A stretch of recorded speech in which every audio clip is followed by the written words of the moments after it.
श्री स्वामी समर्थ. श्रीपाद श्रीवल्लभ हेच या सृष्टीचे मूल आहेत. त्यांचे अंशअवतार पारंब्याप्रमाणे आहेत, परंतु त्याचा आधार वटवृक्षच असतो. सगळ्या प्रकारच्या संप्रदायाचे लोक दत्ततत्वामध्येच समन्वय पावतात. स्वच्छ अशी धवलकांती असणारे श्रीपाद श्रीवल्लभ निर्मळ व संपूर्ण योगावतार आहेत. निळ्या रंगाच्या कांतीचे श्रीप्रभू प्रेमाने व करुणेने भरलेले आहेत. एकदा महालय अमावास्येच्या दिवशी घरासमोर भवती भिक्षाम देही असा आवाज ऐकून सुमती महाराणीने त्या अवधूताला भिक्षा घातली. काही मागणे माग असे म्हणणाऱ्या अवधूताला तिने श्रीपाद श्रीवल्लभ रूप पाहण्याची इच्छा व्यक्त केली.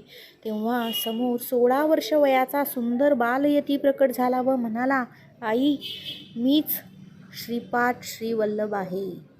श्री स्वामी समर्थ. श्रीपादराजं शरणं प्रपद्ये.